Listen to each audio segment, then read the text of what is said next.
There's this sort of clown show that's happening in social media and on television.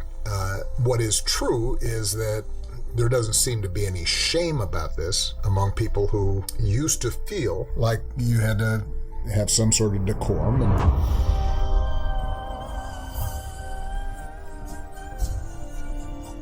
Barack and Michelle Obama walked into the NBA All-Star game at Intuit Dome in Inglewood, California on Sunday night, and the entire arena erupted in a sustained standing ovation. This is the first public appearance by the former president since Donald Trump posted a racist AI-generated video on Truth Social depicting the Obamas as apes, a post that drew bipartisan condemnation before being deleted after 12 hours. The crowd's response was not subtle. It was not polite. It was a full-throated, arena-wide declaration, and every second of it was captured on the Halo board for the country to see. Sitting courtside next to NBA legend Julius Erving, with their daughter Sasha beside them, the Obamas stood and waved as thousands of fans rose from their seats. This was not a rally with a ticketed audience pre-screened for loyalty.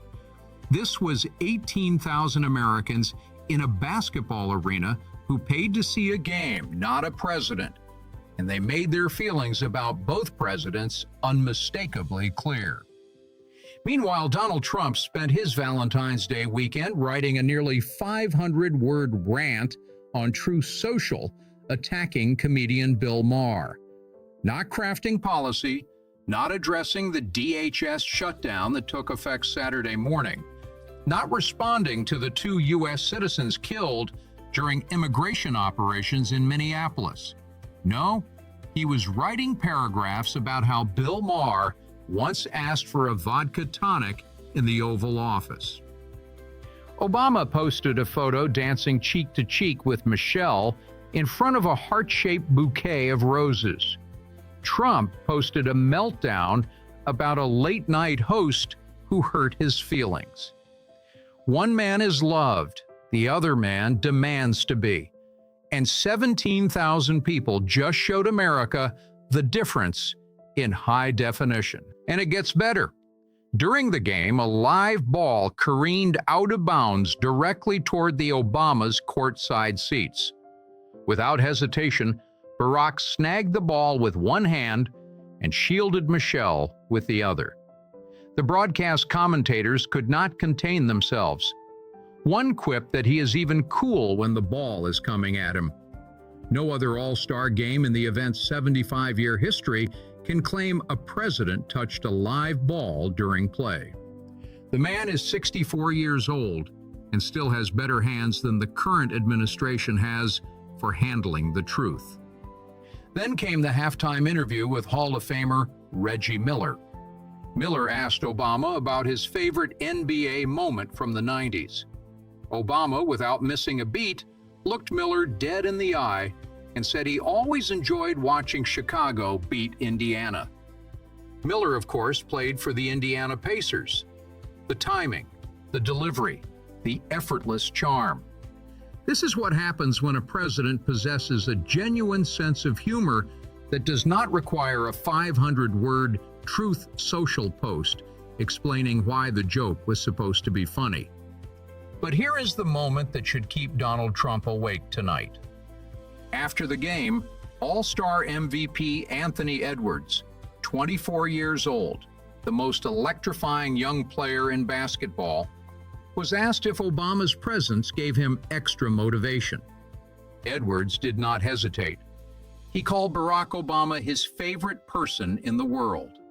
Not his favorite politician, not his favorite former president, his favorite person in the world. Edwards said they had been hanging out the day before and that he promised Obama he would put on a show for him. And he delivered. 32 points across 3 games. The Kobe Bryant MVP trophy. A performance driven not by political affiliation, but by genuine admiration for a man who commands respect without ever demanding it. Now ask yourself something genuinely. Can you picture any professional athlete in America saying those words about Donald Trump? Any athlete calling Trump their favorite person in the world? Trump gets polite appearances at UFC events, where the audience skews heavily toward his base. Obama gets standing ovations at events he does not control, from crowds that did not come to see him, and MVP performances dedicated to him by the best young player on the planet. That is not politics. That is culture. And Donald Trump has lost it completely. Now here is the context for this weekend. On February 5th, Trump's Truth Social account posted a 1-minute AI-generated video promoting debunked election fraud conspiracies from 2020. Near the end, for roughly 1 second, the faces of Barack and Michelle Obama, the first black president and first lady in American history, were superimposed onto the bodies of apes.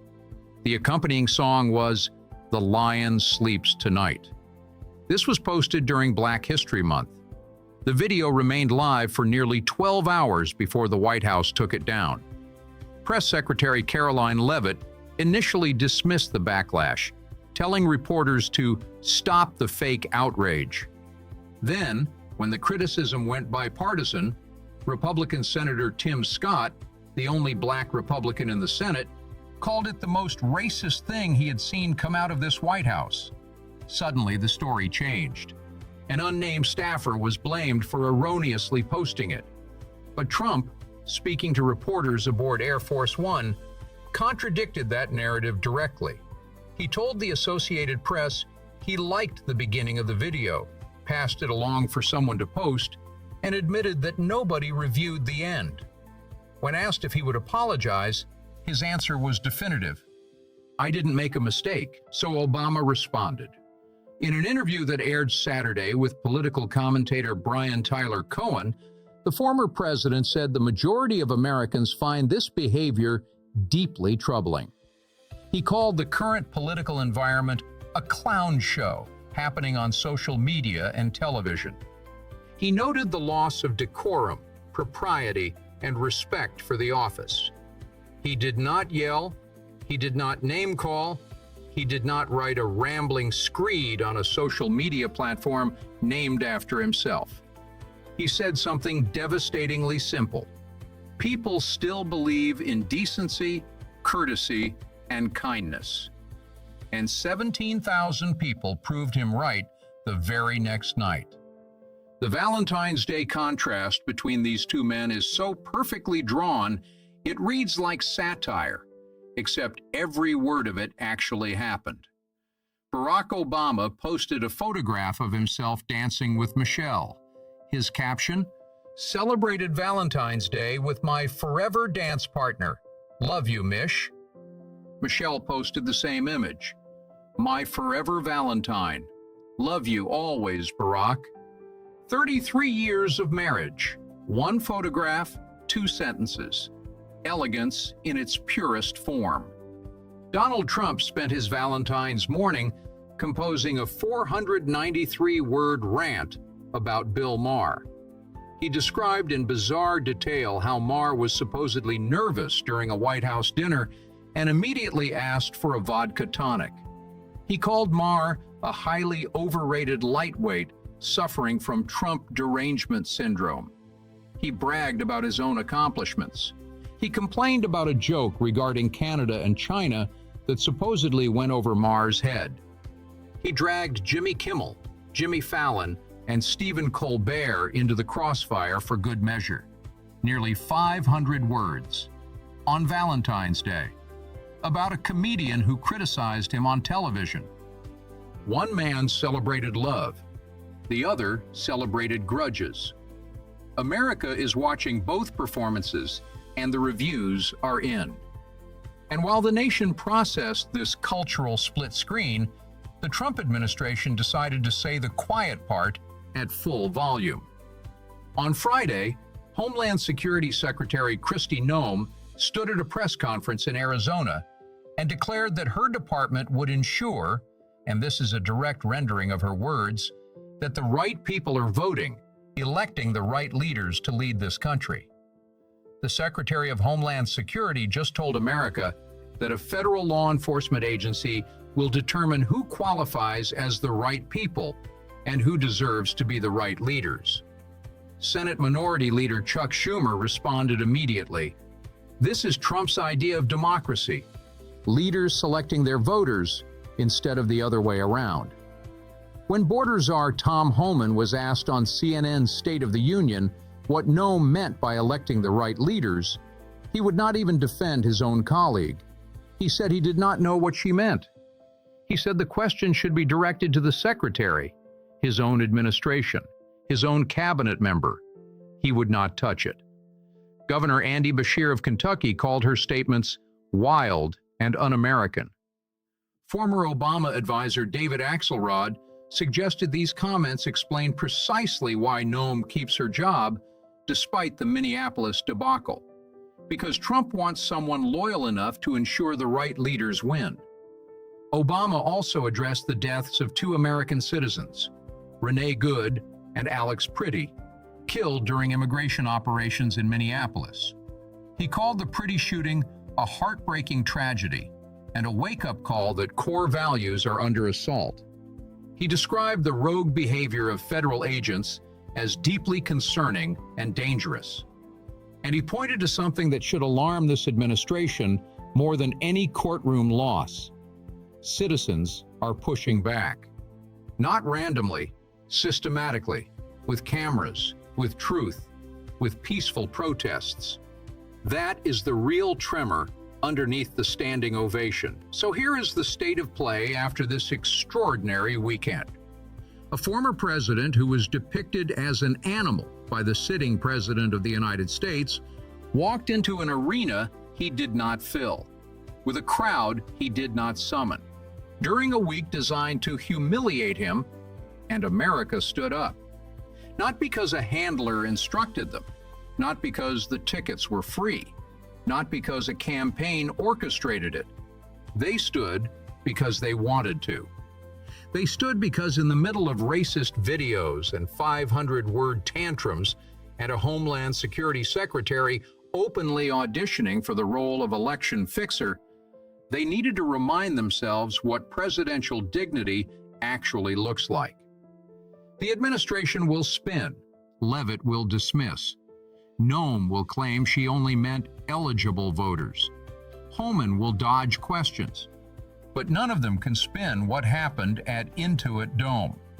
They cannot spin Anthony Edwards calling Barack Obama his favorite person in the world. They cannot spin a 64-year-old former president snagging a loose ball courtside with more composure than this administration handles a press briefing. Donald Trump has spent decades constructing a brand around the idea that everyone loves him, that he fills rooms, that crowds adore him, that ratings prove his dominance. This weekend, in an arena he does not own, in front of a crowd he did not assemble, on a broadcast he does not control, America chose someone else, and it was not close. The Obamas are not writing revenge posts. They are not demanding apologies. They are dancing on Valentine's Day, catching basketballs courtside, cracking jokes with Hall of Famers, and reminding America what it looks like when a leader does not need the room to love him, because the room already does. Obama predicted it in that interview. He said the answer would ultimately come from the American people. The people showed up at Intuit Dome on Sunday night, and their answer was a standing ovation so resounding it drowned out every racist video, every unhinged rant, and every authoritarian slip of the tongue this administration produced in the last 2 weeks. The question is no longer whether Donald Trump has lost the culture. He has. The question is whether he understands that no executive order, no Truth Social post, and no DHS directive can reclaim it. Because you cannot legislate admiration. You cannot executive order respect. And you absolutely cannot post your way out of being the president America watches on a split screen and chooses the other guy every single time.